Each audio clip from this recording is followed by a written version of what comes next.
ഞാൻ എന്തായാലും റിയാസ് KM-ലേക്ക് കോഴിക്കോട്ടേക്ക് പോവുകയാണ്. കോഴിക്കോട് വളരെ ശ്രദ്ധേയമായ മത്സരം. വടകരയിൽ പല രീതിയിലുള്ള വിലയിരുത്തലാണ് വരുന്നത്.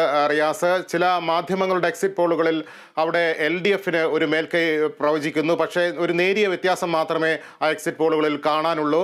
എന്താണ് ഏറ്റവും ഒടുവിൽ വടകരയിലെ ഒരു വിലയിരുത്തൽ?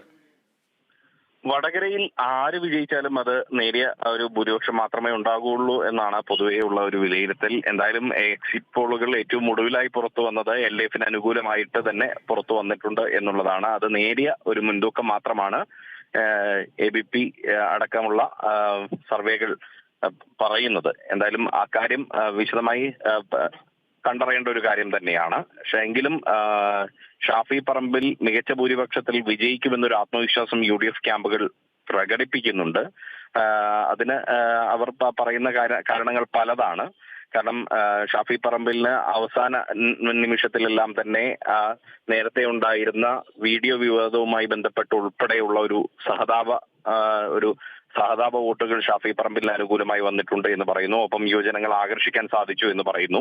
അതേസമയം തന്നെ LDF പറയുന്നത് KK ശൈലജ ടീച്ചർ മികച്ച ഭൂരിപക്ഷത്തിൽ വിജയിക്കും എന്നുള്ളത് തന്നെയാണ്. അപ്പോഴും അവരുടെ റിപ്പോർട്ടുകൾ ശൈലജ ടീച്ചർ വിജയിക്കുകയാണെങ്കിൽ തന്നെ 10,000-ൽ താഴെയുള്ള വോട്ടിന് ആയിരിക്കും എന്നാണ് വ്യക്തമാകുന്നത്. എന്തായാലും ഈ മലബാറിനെ സംബന്ധിച്ച് ഏറ്റവും ശ്രദ്ധാകേന്ദ്രമായ മണ്ഡലം എന്ന് പറയുന്നത് വടകര തന്നെയാണ്. വടകരയിലെ ഒരു ഫലം തന്നെയാണ് ഏവരും കൗതുകത്തോടുകൂടി ഉറ്റുനോക്കുന്നത്. മറ്റൊന്ന് കോഴിക്കോടാണ്. കോഴിക്കോട് വലിയ അത്ഭുതങ്ങളൊന്നും സംഭവിക്കില്ല എന്നാണ് രാഷ്ട്രീയ നിരീക്ഷകർ വിലയിരുത്തുന്നത്. MK രാഘവൻ തന്നെ വിജയിക്കാനാണ് സാധ്യത കൽപ്പിക്കപ്പെടുന്നത്. അപ്പോഴും ഇടത് സ്ഥാനാർത്ഥിയായി എളമരം കരീം നല്ല മത്സരം കാഴ്ചവെച്ചു എന്നൊരു അഭിപ്രായം രാഷ്ട്രീയ നിരീക്ഷകരുടെ ഭാഗത്തു നിന്നും വരുന്നുണ്ട്. അതുകൊണ്ട് തന്നെ കഴിഞ്ഞ തവണത്തെ ഭൂരിപക്ഷം എന്തായാലും MK രാഘവൻ ഉണ്ടാകില്ല. അത് വലിയ തോതിൽ ഭൂരിപക്ഷം കുറയ്ക്കാൻ എളമരം കരീമിന്റെ സ്ഥാനാർത്ഥിത്വം കൊണ്ട് സാധിക്കുമെന്നൊരു വിലയിരുത്തൽ ഉണ്ട് എന്നുള്ളതാണ് പറയപ്പെടുന്നത്. അതുകൊണ്ട് തന്നെ 20,000 മുതൽ 1,00,000 വരെ വോട്ടിന് ഈ MK രാഘവൻ വിജയിച്ചേക്കുമെന്നാണ് UDF വൃത്തങ്ങൾ പറയുന്നത്. എന്നാൽ അവിടെ കോഴിക്കോട് തിരിച്ചു പിടിക്കാൻ കഴിയുമെന്നൊരു ആത്മവിശ്വാസം LDF കേന്ദ്രങ്ങൾ പ്രകടിപ്പിക്കുന്നുണ്ട്. മറ്റൊന്ന്, ഈ മേഖലയിൽ എടുത്തു പറയേണ്ട മറ്റൊരു മണ്ഡലം പൊന്നാനിയാണ്.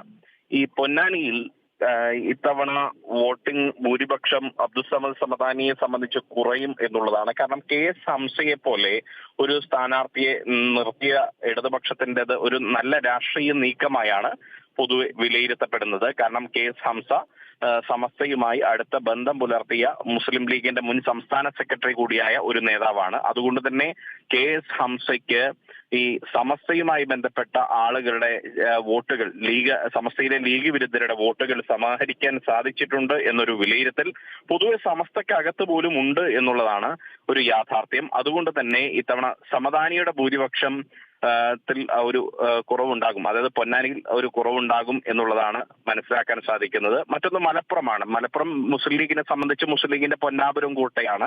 അവിടെ മറ്റ് അത്ഭുതങ്ങളൊന്നും സംഭവിക്കാനില്ല. എങ്കിൽ കൂടിയും ET മുഹമ്മദ് ബഷീറിനെതിരെ വി വസീഫ് പ്രചരണ രംഗത്ത് ഒരു ചെറിയ രീതിയിൽ ഒക്കെ ശ്രദ്ധ നേടാൻ വസീഫിന് സാധിച്ചിട്ടുണ്ട് എന്നുള്ളതാണ് പൊതുവെയുള്ള വിലയിരുത്തൽ. പിന്നീട് ദേശീയ തലത്തിൽ തന്നെ ശ്രദ്ധാകേന്ദ്രമായ വയനാടാണ്. വയനാട്ടിൽ രാഹുൽ ഗാന്ധിയുടെ ഭൂരിപക്ഷം കുറയ്ക്കാൻ സാധിക്കും എന്നൊരു ആത്മവിശ്വാസത്തിലാണ് ഇടത് NDA സ്ഥാനാർത്ഥികളുള്ളത്. കാരണം ആനി രാജയുടെ സാന്നിധ്യം അവിടെ രാഹുൽ ഗാന്ധിയുടെ ഭൂരിപക്ഷം കുറയ്ക്കുന്നതിലേക്ക് എത്തുന്നു എന്നുള്ളതാണ്. മാത്രമല്ല ഇത്തവണ കഴിഞ്ഞ തവണത്തേതുപോലുള്ള ഒരു രാഹുൽ തരംഗം, ആ ഒരു ഫാക്ടർ ഇത്തവണ ഇല്ല എന്നുള്ളതൊരു യാഥാർത്ഥ്യമായിരുന്നു. കാരണം കഴിഞ്ഞ തവണ രാഹുൽ ഗാന്ധി ആദ്യമായി ദക്ഷിണേന്ത്യയിലേക്ക് മത്സരിക്കാൻ വരുന്നു. അത് വയനാട് തെരഞ്ഞെടുക്കുന്നു. രാഹുൽ ഗാന്ധി പ്രധാനമന്ത്രിയാകാൻ സാധ്യത. മറ്റു മണ്ഡലങ്ങളിലേക്ക് കൂടി പോകേണ്ടതുണ്ട്. കണ്ണൂരിലെ വിവരങ്ങൾ